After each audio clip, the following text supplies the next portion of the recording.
soo noqdo waxaan in muddo labada isbuuc u dambeysay waxna maana soo gelinin waa kala mashquulnay waxaan samayn doonaa cashirkan kabtaan meesha noogu muuqdo si loogu dhijiyo yani logo ama yani shirkadda soo saarta brandiga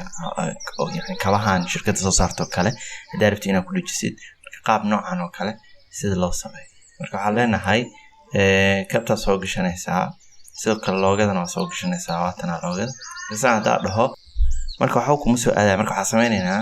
si oga dhigno wax ku aadan meesha ko right click leedahay kadib waxaad dooranaysaa rasterize layer ayaa dooranaysaa kadib waxaa leenahay edit kadib waxaa ka doorataa transform kadib waxaa leenahay qaybtan ku fanaynaa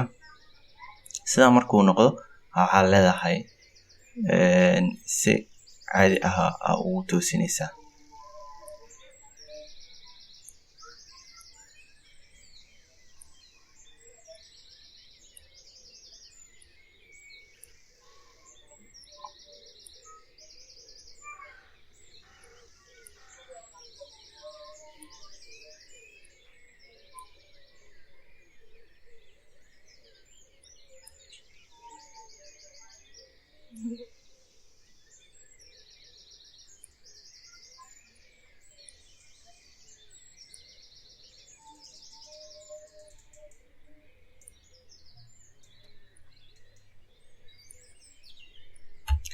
markaasa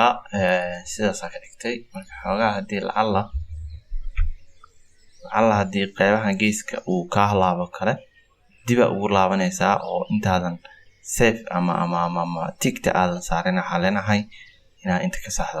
marka sida saxda marka dhameyso sidaan ku noqonayaa marka midka hore uu weynaa kan waa yareen xoogaa loogada marka soo gelisid asalkeeda ma ku noqonayso sidaan hadaadan sameynin transform cashirkeena intaan ku eegyahay waa inoo cashirka xiga insha Allah waa maasantiin